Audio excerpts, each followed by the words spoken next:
오늘도 하나님의 은혜가 우리 가운데 충만하기를 간절히 소망합니다. 오늘 일곱 나팔 두 번째 시간인데요.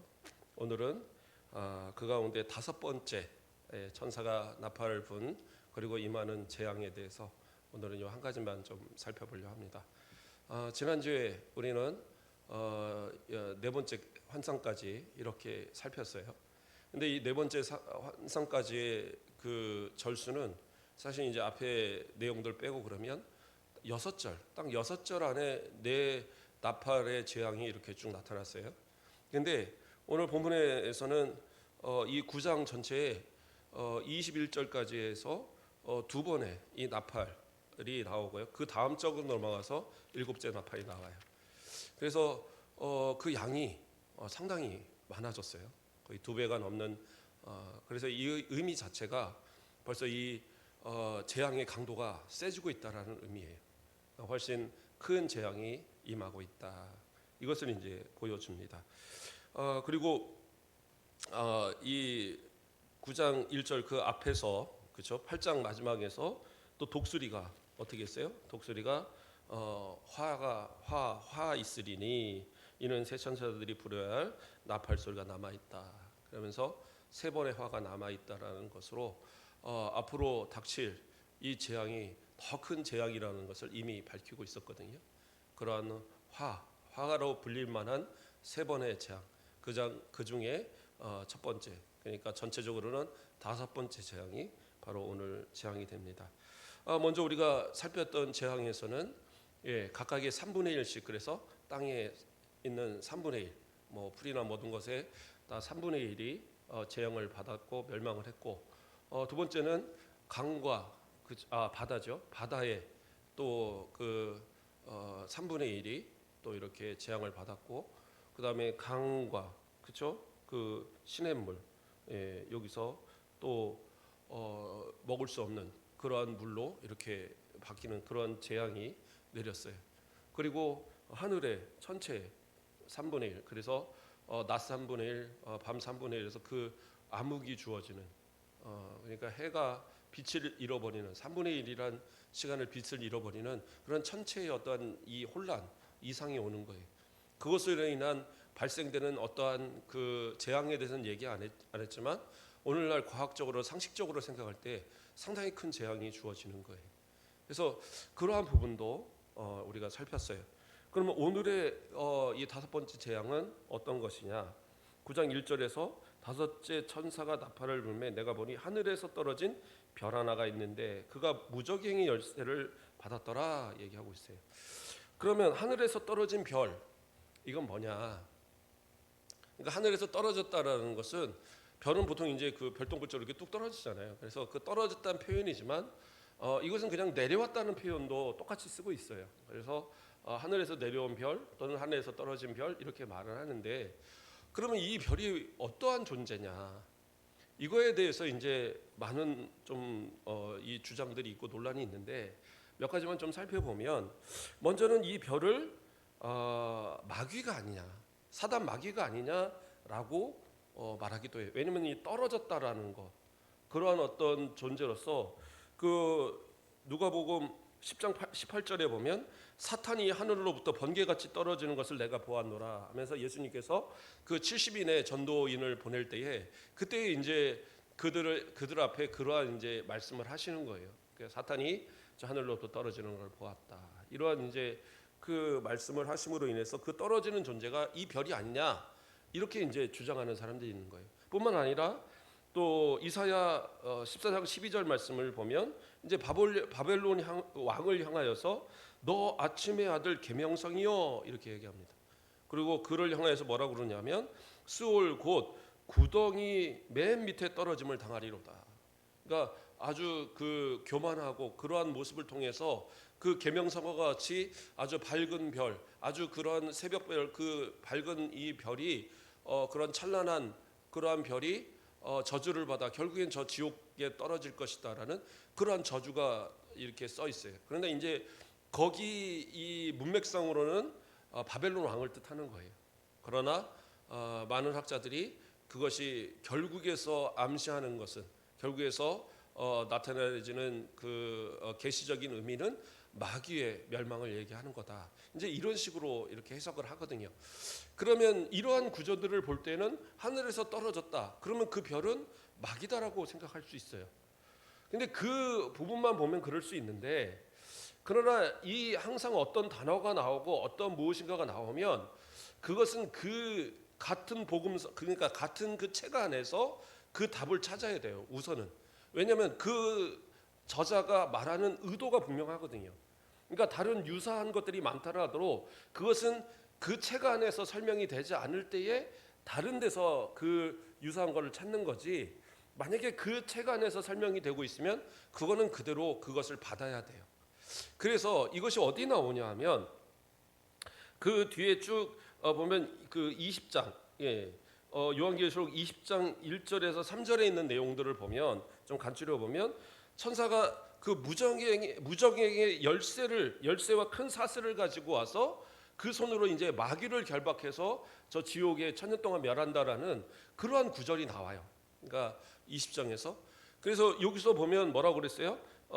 이 하늘에서 떨어진 별이 하나가 있는데 그가 무저갱의 열쇠를 가졌다 그랬죠. 무저갱의 열쇠를 가졌다고 그랬는데 20장에 가서는 뭐라고 나오냐면 천사가 무저갱의 열쇠를 가지고 와서 그리고 사슬을 갖고 와서 마귀를 결박해서 천년 동안 그 지옥에 넣는다라고 이야기하거든요. 무저갱에 넣는다라고 그렇게 기록이 되고 있단 말이에요. 그러면 같은 복음서 안에서 요한이 직접 썼고 요한이 계시를 통해서 본 그 환상 가운데 본 이것은 동일할 수밖에 없어요. 그렇잖아요. 여기서는 무저갱의 열쇠를 받은 사람이 마귀면 저기도 마귀지, 여기서는 천사가 나오고 그럴 수는 없는 거거든요. 그래서 이 하늘로부터 떨어졌다는 이 별은 하늘에서 떨어진, 그러니까 하늘로부터 내려온 천사를 얘기하는 거예요. 천사. 예, 그래서 그 천사는 그러한 어떤 권세를, 이 지옥문을 열고 닫을 권세를 가진, 그러나 좀 특별한 존재죠. 그래서 어떤 이들은 이가 그리스도가 아니냐라고도 주장을 하는데 그것은 아니에요. 예, 왜냐하면 예수 그리스도는 재림을 통해서 이제 심판을 행하시는 그러한 분이시지, 이 안에서 이러한 어떤 일을 주관하시는 분은 아니거든요. 그래서 이 재앙을 주관하는 이는 분명하게 어떠한 천사, 물론 이는 선한 천사죠. 악한 마귀가 아니에요. 선한 천사이지만 하나님의 명을 받아 재앙을 위해서, 이 땅에 내리는 재앙을 위해서 무저갱을 열고 그 안에 있는 어떤 존재를 끌어내서 심판의 도구로 삼는 거죠. 이제 그것이 바로 오늘 본문의 얘기인 거예요. 그럼 무저갱은 뭐냐? 무저갱에는 말 그대로 마귀, 그 20장에서 말하는 것처럼 마귀나 또는 악한 존재들을 가두는, 또 더 나아가서는 나중에 믿지 않는 영혼들이 갇혀야 될 지옥을 의미하는 겁니다. 무저갱은 그래요. 그래서 그 무저갱이 결국에는 그 열쇠를 가진 이 천사가 그 무저갱을 열므로 인해서 재앙을 위하죠. 앞에서도 재앙인 것처럼 이건 하나님의 심판을, 재앙을 대리하는 그런 도구로서의 어떤 이 짐승이 나오는데, 그런데 이제 우리는 생각할 때 하나님께서는 의로운 것만 사용하신다, 그렇지 않잖아요. 우리가 다 아는 것처럼 바벨론을 사용해서 유다를 징벌하고 주변 국가들을 징별하는 것처럼 때로는 그 악한 자들을 통하여서 선한 하나님의 뜻을 이루기 위해서 도구로 쓰시는 거예요. 예. 그러나 그 도구가 쓰임을 다한 뒤에는 어떻게 해요? 바벨론을 멸망시키듯이 하나님께서는 마귀나 또는 그 모든 악한 권세는 다 물리치시고 멸망시키는 거예요. 왜? 그들을 통해서 재앙을 내리시는 이유는 뭐냐? 결국에는 아직 남아있는 믿는 자들이 또는 믿어야 할 자들이 빨리 회개하고 하나님 앞에 올바른 신앙으로 돌아오기를 원하는 하나님의 뜻인 거지, 재앙을 통해서 악한 자들을 벌 준다? 그 의미가 아니에요. 예. 재앙을 통해서 악한 자들을 벌 주는 것은 최종적으로는 지옥의 멸에서 벌을 주는 게 그게 크죠. 그러나 이 땅에서 꼭 3분의 1 어떤 현상 무엇 이런 식으로 해서 이러한 형벌을 내리는 이유는 뭐냐? 회개할 기회들을 주는 거예요. 아직 구원받아야 될 우리 성도들에 대한 그런 회개의 모습, 또 이는 받았으나 신앙에 어떠한 뜨겁지 못하는 이들에게 신앙의 회복을 위한 그러한 본보기로서 보여주는 의미가 분명히 있다라는 거예요. 그래서 그러한 악한 어떤 존재들이 이렇게 그 활동을 한다든가 또 그것을 인하여 어떤 고통받는 일들이 일어난다고 그래서 우리가 거기서 좌절할 이유가 없는 것은 하나님께서 그러한 것을 통해서 세상을 분명히 그 심판하실 거란, 곧 심판하실 것이라는 그런 어떤 증거적인 그런 징조의 모습을 보여주시는 것이고, 그럼으로써 우리 성도들이 더 믿음의 신실한 모습으로 살아가기를 원하시는 하나님의 뜻을 알리고 있는 그러한 것이라는 거예요. 자, 오늘 본문도 그러한 입장에서 우리는 바라봐야 합니다. 그 다음에 나오는 이야기가 뭐예요? 이제 천사가 문을 여니까 그때 이제 거기서부터 나오는 게 있어요. 뭐가 나와요? 그 구멍에서 큰 화덕의 연기 같은 연기가 올라오매. 뭐예요? 그 화덕에서 그 뜨거운 어떤 그 김과 함께 화력으로 막 올라오는 연기 있잖아요. 그 막 이 자욱하게 올라오는 이 연기. 그 연기가 거기서부터 이 뜨거운 이 무정에게서부터 올라오는데 그 연기가 뭐를 가려요? 해와 공기를 가린다고 그랬어요. 여기서 공기는 이 하늘 이를 말하는 거예요. 이 모든 이 대기권을 얘기하는 겁니다. 그래서 그것이 이 해와 하늘을 가려버려요. 그러니까 어둠이 임하는 거죠. 그러니까 네 번째 재앙에서도 어둠은 있었어요. 그러나 그때는 뭐예요? 3분의 1만 가리는 그러한 어둠이었는데, 이 어둠은 하늘 전체를 가리는 어둠이에요. 그러니까 이게 얼마큼이 지속이 되는 것은 나오지는 않지만 이 자체가 상당한 큰 재앙의 모습이고, 그 다음에 이 나타나는 그러한 존재가 뭐예요? 황충이 연기인 가운데로부터 땅 위에 올라왔다라고 얘기했어요. 황충은 뭡니까? 황충은 보통은 메뚜기를 뜻합니다. 메뚜기를 뜻하는데, 메뚜기와 같이 무엇인가를 갉아먹고 또 이렇게 그 하는 그러한 것들을 대부분 이제 이 황충이라고 표현을 했어요. 그래서 황충을 메뚜기로 번역하는 경우도 있고, 메뚜기와 같이 나올 때는 뭐 메뚜기와 황충 이런 식으로 번역을 하기도 합니다. 그래서 이 메뚜기, 특히 이런 황충이나 메뚜기는 하나님의 어떤 심판의 징조로서 그것이 성경은 기록이 됩니다. 특히 요엘서에 보면 메뚜기 재앙으로 인해서 결국에는 그 당한 고난이 하나님께서 이 땅을 심판하실 거라는 그러한 징조라고 분명하게 해석하고 있거든요. 그리고 하나님의 심판을, 하나님의 그 무서운 준엄한 심판을 경고하는 내용이 요엘서잖아요. 그런 것처럼 오늘 본문에서도 바로 이 황충은 결국에는 이 재앙이기도 하지만, 그러나 이 재앙을 통하여서 하나님의 심판이 곧 임박할 것이라는 그러한 상징적인 의미도 지금 담고 있는 겁니다. 그리고 이어서 또 이야기합니다. 3절에서는 또 황충이 연기 가운데로부터 나오매 그들이 땅에 있는 정갈의 권세와 같은 권세를 받았더라. 땅에 있는 정갈의 권세, 이것은 마찬가지로 그런 파괴하고 이 찌르고 그런 어떤 사람들을 괴롭게 하는 힘이잖아요. 그래서 이것은 심판의, 아까 말한 대로 심판의 어떤 징조에 대한 그런 능력을 가진 그런 존재라는 의미로 보는 거예요. 그런데 자, 이 황충에게 내려진 그 임무가 있어요. 무엇을 임무를 가졌습니까? 4절 말씀을 보면 그들에게 이르되 땅의 풀이나 푸른 것이나 각종 수목은 해하지 말며 오직 이마에 하나님의 인치심을 받지 아니한 사람들만 해하라 하시더라. 뭐예요? 황충이라고 한다면 당연히 풀을 갉아먹어야 되잖아요. 곡식을 갉아먹고, 그래서 초목을 갉아먹고, 그래서 땅을 황폐하게 하는 존재가 황충, 메뚜기인데, 그런데 이 메뚜기 때, 이 황충 때가 지나가는데, 아니요, 그 풀이나 이런 건 건들지 말고 누구만 건드려요? 이 이마에 인 받지 않은 사람, 앞에서 그 천사를 통해서 하나님의 인을 받지 않은 그러한 불신자들만 해하라는 거예요. 이게 가능하냐는 거예요. 그렇죠? 그래서 여기서 말하는 황충은 비유적 표현입니다. 실제적인 메뚜기를 얘기하는 게 아니에요.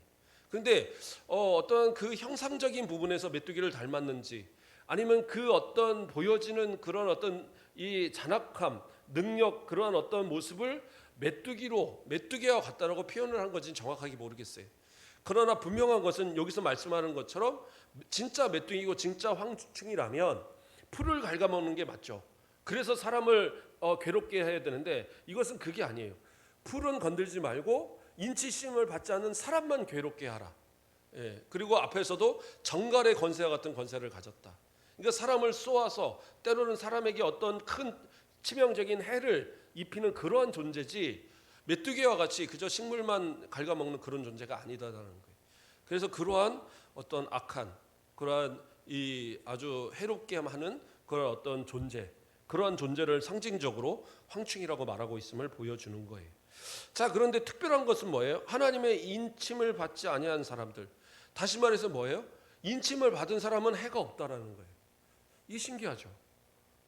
어떠한 고난이 오고 시련이 오는데 믿는 사람들은 괜찮고 믿지 않는 사람들만 해를 당해요. 마치 그 10가지 재앙 가운데 고센 땅에는 그 개구리 재앙부터인가요? 그때부터는 그 고센 땅에는 내리지 않고 그다음에 어디예요? 이 나머지 애굽 땅에만 내렸죠. 그런 식으로 하나님께서 택하신 그 인치심 받은 자들을 보호하시고 그렇지 않은 자들을 심판하시는, 그래서 결국에는 아까 말한 것처럼 하나님의 심판이 임박했다는 걸 깨닫고 성도들로 더 온전한 신앙을 가지고 또 믿지 않는 자들 가운데 회개해야 될 그러한 자들에게 기회를 주시는 그러한 이 부분이라는 게 분명하게 제시가 되고 있어요. 자, 그러한 이 황충입니다. 그리고 5절 말씀에 또 특별한 것은 뭐예요? 그러나 그들을 죽이지는 못하게 하시고 5달 동안 괴롭게만 하시는데 그 괴롭게 함은 전갈이 사람을 쏠 때 괴롭게 함과 같도다. 뭐예요? 전갈이 사람을 쏘면 저는 전갈에게 안 물려봐서는 잘 모르겠습니다. 근데 영화 같은 데 보면 막 열이 나고 사람이 막 괴로워하고 막 그러다가 죽잖아요. 근데 여기서는 괴로움은 있는데 죽지는 않을 거라는 거예요. 그것이 5달 동안 계속된다. 그러니까 5달이라는 것이 긴 기간일 수도 있지만 이건 이제 한정된 기간을 얘기하는 거예요. 그렇게 길지 않는 어떤 한정된 기간 동안, 하나님이 정하신 기간 동안만 이 재앙이 임할 거라는 거예요. 근데 그 재앙이 어떻게 해요? 사람이 죽기를 구하여도 죽고 싶으나 죽지 못한다는 거예요. 이게 뭐예요? 죽을 만큼 괴로운 어떤 상황이 벌어지는 거예요. 질병이 됐는지 아니면 어떠한 이 상황이 됐는지는 정확히 모르겠지만 이것으로 인해서 죽고 싶은 마음이 들 정도로, 차라리 죽여달라고 소리할 정도로 그렇게 고통스러운데 죽지는 않는 거예요. 그런 상태. 그러니까 이것이 계속되는 거예요. 어쩌면 마치 지옥에 있을 때의 모습처럼. 지옥은 어떤 곳이에요? 죽고 싶다고 죽지 않아요. 영원토록 죽지 않거든요. 그러면서도 계속된 죽음에 직면한 모습을 맞이하는 아주 무서운 것이죠. 그런데 그러한 죽음이 여기서는 뭐예요? 5달 동안 그 죽고 싶어도 죽지 못하면서 죽을 만치 고통이 임하는 것이 5달을 간다는 거예요. 지금 그것이 이들에게 주어지는 이야기입니다. 자, 7절부터는 이제 이 황충이 어떠한 모습이냐. 어떤 분들은 이 설명을 보면서 이게 메뚜기의 모습을 설명한 것이 아니냐 말씀하기도 하는데 이것은 비유적 표현입니다. 앞에서 말한 것처럼 황충은 메뚜기를 말하는 게 아니거든요. 그런데도 어떤 그런 메뚜기의 어떤 모양 이런 것과 비슷하게 말하는 것은 그가 행하는 어떤 능력, 그가 행하는 어떤 그런 그러한 사람들에게 해를 주는 그러한 이 힘을 표현하고 있는 겁니다. 그래서 7절에 뭐라고 나와요? 황충들의 모양은 전쟁을 위하여 준비한 말들 같고 이렇게 나오죠. 먼저는 그러니까 여기서 준비할 말들 같다라는 것은 뭐냐면 기병이 말에 올라가서 이제 전쟁을 위해서 모든 준비를 마쳤다는 거예요. 그래서 모든 군대를 다 준비를 마친 다음에 마지막으로 그 말 위에 기병이 올라가서 타고 그리고 적진을 향하여 돌진하는 거거든요. 그래서 이 말을 그렇죠? 그래서 7절에 전쟁을 위해 준비한 말들 같고라는 것은 전쟁의 모든 준비가 끝났다. 다시 말해서 이 재앙을 일으키는, 재앙을 임하게 하는 모든 준비가 끝났다라는 의미예요. 그게 바로 이 말씀입니다. 그 다음에 7절 뒷부분에서 뭐라고 그래요? 또 그 머리에는 금 같은 관 비슷한 것을 썼으며 이렇게 나와요. 금 같은 관 비슷한 것을 썼으며 그 금관이 아니에요. 금관은 뭐예요? 승리를 의미하고 예수 그리스도의 부활 또 재림의 주 되시는 만유의 주 되시는 예수 그리스도의 능력과 그 승리를 그 존귀를 나타내는 그러한 표현이 금면류관입니다. 그래서 성경에는 그러한 이 표현으로서 금관이 나타나는데 그런데 여기서는 뭐라고 그래요? 금관이라고 하지 않았어요. 금관 같은 관이다라는 거예요. 그러니까 이것은 뭐예요? 거짓된 관이에요. 거치 이것을 통해서 사람을 미혹할 수는 있어요. 마치 이 뭐라고 해요? 그 마귀가 광명한 천사처럼 자신을 가장하듯이 이 성도들을 미혹해 하기 위한 어떠한 그런 모습으로 가장할 수 있지만 그러나 이것은 거짓이라는 거예요.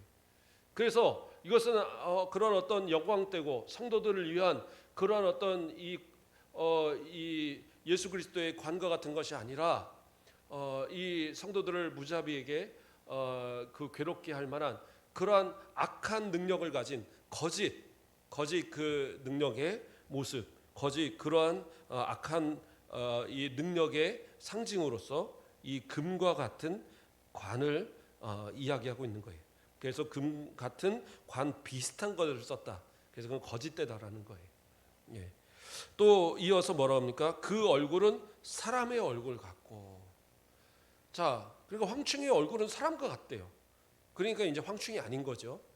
그러면 이 얼굴 사람의 얼굴 같다는 의미는 뭐냐면 지식이 있다는 거예요. 지능이. 그리고 상당히 영리하다라는 겁니다. 예. 그래서 그러한 지각과 지능, 그러한 지혜를 가진 그런 존재다라는 물론 사악한 지식이고 지혜겠지만 그러한 아주 교묘한 것을 가지고 사람을 속일 수 있는 능력을 갖고 있는 거죠. 그래서 그러한 의미를 나타내는 것이 바로 이 얼굴과 같다라는 거예요. 그리고 그 다음에 또 뭐라고 나옵니까? 8절에서는 또 여자의 머리털 같은 머리털이 있고. 머리털은 뭐예요? 여자의 머리털 그러니까 뭐 여자같이 이렇게 치렁하고 파마하고 뭐 이런 게 아니라 이 풍성한 머리털은 여자의 머리같이 풍성한 머리털, 여자의 머리 같다고 그랬으니까 이건 이제 남자가 가진 머리털을 얘기하는 거예요. 그러니까 풍성한 머리털이 상징하는 건 뭐냐면 힘과 능력을 상징합니다. 그래서 솔로몬이 삭도를 머리에 대지 않잖아요. 그게 그 힘이, 그래서 힘의 어떤 상징. 또 그 압살롬 같은 경우에 도망가다가 그 머리가 이 나무에 대롱대롱 몰려갖고 요압 장군한테 그 창에 껴갖고 죽었잖아요. 그런데 그때의 이 머리털이 그 풍성하고 이런 모습을 상당히 아름답고 또 그런 아주 멋있는 그러한 이제 모습으로서 그걸 표현을 하거든요. 성경은. 그런 것처럼 아주 그러한 멋있고 존귀하고 그런 어떤 힘이 있는 그러한 어떤 상징. 다른 의미로서는 사람을 미혹해 할 만한 그런 아름다움의 표현으로서 거짓되게 앞에서 말하는 그런 거짓된 표현처럼 사람을 거짓되게 속여서 그런 미혹하는 그러한 능력을 가진 존재, 그러한 힘을 가진 존재로서 맞다라고 그렇게 해석하기도 합니다. 자, 그 다음에 나온 것이 또 뭐예요? 그 이빨은 사자의 이빨 같으며 아주 사악하고 아주 잔인하고 그러한 이 존재가 바로 이 황충이다라고 표현합니다. 또 구절은 뭐예요? 또 철 호심경 같은 호심경이 있고, 호심경은 이 목에서부터 이 가슴을 가리는 거거든요. 다시 말해서 쉽게 무너뜨릴 수 없는 강력한 방어력을 갖고 있다라는 거예요. 그러니까 뭐 이 황충 뭐 이렇다고 해서 그거 뭐 대충 뭐 이렇게 대적하면 되지 않아? 그게 아니에요. 믿는 자는 예수 그리스도로 힘입어서 물리칠 수 있지만 인받지 않은 세상 사람들은 대적할 만한 능력이 없다라는 거예요. 그 정도로 아주 강력한 힘과 또 그 방어력을 갖고 있는 그런 존재가 바로 이 황충이다. 그 다음에 또 뭐예요? 그 날개들의 소리는 병거와 많은 말들이 전쟁터로 달려 들어가는 소리 같으며 이렇게 얘기하죠. 그러니까 이건 뭐예요? 많은 이 병거 같다, 말들의 전쟁터로 갔다. 이건 뭐예요? 그러니까 그 수가 상당히 많다는 거예요. 여기서 이제 황충 하니까 한 마리가 아니라 아주 수많은 존재. 그리고 특별히 아까 처음에 나왔던 그 말과 같은 존재라는 것도 학자들은 그러더라고요. 이것이 작지 않다라는 거죠. 말같이 아주 큰 존재. 그러니까 어떤 그런 크고 힘 있는 존재지 메뚜기같이 이렇게 조그만 존재가 아니다라는 거예요. 마찬가지로 여기서도 그 수가 아주 많아서 그 사람들을 일시에 그 인받지 않은 사람들을 다 괴롭게 할 만한 그러한 능력을 가진 그러한 존재들이 이 황충이다라고. 그러니까 상당히 그 무정에서 많은 그 존재들이 나온 거죠. 그러니까 이것은 어떤 영적인 존재로 볼 수도 있고 또 그런 어떤 악을 이 실행시키는 그러한 악한 짐승들, 그러니까 악한 이 마귀의 종들 이런 존재로 볼 수도 있어요. 자, 그리고 이어서 또 뭐라고 얘기합니까? 이어서 나올 때에 그 10절에 전과 같은 꼬리와 쏘는 살이 있어 그 꼬리에는 다설 동안 사람을 해하는 권세가 있더라. 그래서 아까 말한 대로 그러한 이 강력한 권세가 사람을 괴롭게 하는 그러한 힘을 가지고 있어요. 권세를 가지고 있어요. 그리고 전갈과 같은 꼬리와 쏘는 살이 있어. 그러니까 이것은 그 전갈이 꼬리로부터 이렇게 공격하는 것처럼 꼬리에 그러한 어떤 치명적인 이 독을 주는 그런 것이 있다라는 거예요. 그러니까 이것이 정확히 어떤 것을 상징하는 것인지는 잘 모르겠습니다. 그러나 이것이 어떤 이 사람들을 괴롭게 하는 그러한 어떤 것인 것은 분명해요. 그래서 어떤 이들은 뭐 이것을 예전에 어떤 분이 해석하는 걸 제가 들은 적이 있는데, 야 이게 현대 무기를 얘기하는 게 아니냐. 그래서 뭐 꼬리에부터 이렇게 하고 하니까 무슨 미사일이 아니냐, 무슨 컴퓨터가 아니냐, 뭐 그런 얘기들 하는데 그거는 이제 사람들이 추정을 한 것이고, 우리는 어쨌든 이 안에서 있는 그런 사람을 괴롭게 하는 하나님이 정하신 그 기간 동안 괴롭게 하는 어떠한 특정한 그러한 이 어떤 해롭게 할 만한 그러한 것이다라는 것을 그냥 말씀대로 추정할 뿐입니다. 그 다음에 이제 11절에서 뭐라고 그래요? 그들에게 왕이 있으니 무적의 사자라. 히브리어로는 그 이름이 아바도니오, 헬라어로는 그 이름이 아볼루온이더라 이렇게 나와요.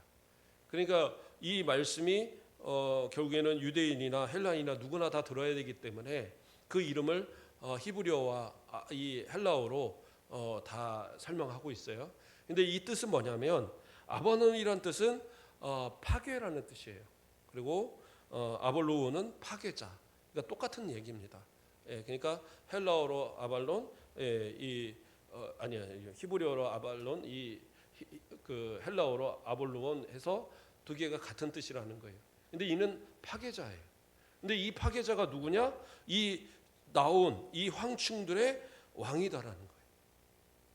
그러니까 그 원래 메뚜기는 임금이 없다라고 하잖아요. 그냥 뭐 우르르 몰려가니까 누군가가 한 마리가 이리 가자 한다고 가는 게 아니거든요. 근데 여기서 말하는 것은 뭐예요? 이 황충이라 불리는 존재를 전체를 주관하는 그러한 어떤 왕과 같은 악한 존재가 있다라는 거예요. 그래서 그가 대표적으로 그 악을 행하는데 앞장서게 될 거라는 거거든요. 그러면 이는 누구냐? 그래서 어떤 이들은 이것이 앞에서 말한 떨어진 별이 아니냐? 그런데 아니에요. 떨어진 별은 열쇠로 열었을 뿐이에요. 그러니까 천사가 또 입장에서 말하는 천사가 맞아요. 그런데 이것은 뭐예요? 황충이 나왔고 황충들 가운데의 왕이에요. 그래서 이것은 어떤 애들은 이것이 마귀다라고 해석하기도 하고, 마귀가 아닐지라도 마귀적 능력을 가진 어떤 악한 존재, 그런 존재가 바로 이 여기서 말하는 아볼론 또 아볼론의 모습이다 이렇게 설명을 하고 있습니다. 그렇게 해서 이러한 황충이 결국에는 이 믿지 않는 인받지 않은 자들을 심판하는 그러한 모습. 그래서 이때에는 믿는 자들은 심판을 받지 않아요. 그러니까 이것이 어떻게 주어지는지는 정확히는 잘 모릅니다. 근데 이제 저 나름대로 상상을 해보면 이것은 어떠한 이제 믿지 않는 자들의 어떤 부도덕성이라고 표현할까요? 그럼으로써 오는 그런 질병일 수도 있겠다라는 생각이 들어요. 그러니까 오늘날 보면 이제 어느 정도 정복은 됐다 그러면 에이즈, 뭐 과거에 뭐 매독 같은 경우에 뭐 이런 것들 사람들을 수많이 죽게 만들었지만 성도들은 아무 문제가 없잖아요. 그래서 어떤 질병적인 부분이 아닐까라고 추정을 해봅니다. 그러나 분명하게 이것은 심판의 어떤 전조적인 의미도 있고 그 가운데 분명히 행하는데 저 믿지 않는 임받지 않은 자들에게 주어지는 아주 강력한, 그래서 죽이지는 않지만 그러나 그들이 죽고 싶을 만큼 그렇게 고통을 당하는 그러한 것이 하나님께서 정하신 그 기간 동안 그들이 받게 될 것이다. 그게 다섯 번째 나팔이 부러질 때 나타나는 재앙이었어요. 그리고 이제 마지막으로 12절에서 뭐예요? 첫째 화는 지나갔으나 보라 아직도 이후에 화 둘이 이르리로다. 뭐예요? 첫째 화. 그러니까 아까 말한 대로 화라고 독수리가 얘기했잖아요. 그 중에 첫째 화가 끝났다는 거예요. 그러나 아직도 두 화가 남았다라고 하는 표현은 뭐냐? 두 번째 나타나는 또 세 번째 나타나는 이 화가 훨씬 큰 화가일 것이다라는 것을 암시하고 있는 겁니다. 저와 여러분은 이 말세의 시대를 살아가면서 어떻게 보면 하나님의 그러한 심판, 하나님의 그러한 하나님께서의 그 심판이 내리실 심판이 이미 시작되고 있는 거예요. 예수님의 초림부터 이미 시작되었고 재림 때 완전한 심판이 이루어질 거거든요. 그 가운데 여러 가지 이런 고난과 환난의 이야기들이 계속 이어져 가고 있는 거예요. 저와 여러분들 그러나 이 가운데서도 항상 신앙 잃어버리지 마시고 세상 멸망한다고 세상이 고난당을 해서 우리도 현혹되어서 우리도 저러면 안 되는데 저기에 이렇게 저런 사람들처럼 망하면 안 되니까 우리도 욕심내야지 세상 적당히 살아가야지 이런 마음 갖지 마시고 오직 하나님 주신 말씀과 그 능력 의지에서 살아가면 하나님께서 어떻게 해요? 임받은 자들을 분명히 보호하신다라고 약속하시는 말씀이잖아요. 주님의 은혜 가운데 그 약속 가운데 살아가시는 저와 여러분 되시길 주님의 이름으로 축복드립니다. 기도하겠습니다. 사랑의 하나님 감사를 드립니다. 하나님께서 이 땅을 또 심판하시기 전에 계속된 여러 가지 재앙이 반복적으로 나타날 터인데 이러한 재앙들을 바라보면서도 사람들은 그냥 저절로 또 어쩔 수 없이 세상에 그냥 이 조화로 이루어지는 것처럼 그렇게 착각하며 사람을 바라봅니다. 그러나 우리들은 오직 주님의 말씀을 의지하여 말세를 살아가면서도 결코 세상 가운데 현혹되지 말고 오직 예수만 의지하여 주님의 말씀 따라 순종하고 주시는 힘 가지고 넉넉히 이겨가는 우리 성도들 되도록 축복하여 주시옵소서. 감사합니다. 예수 그리스도 이름으로 기도드립니다. 아멘.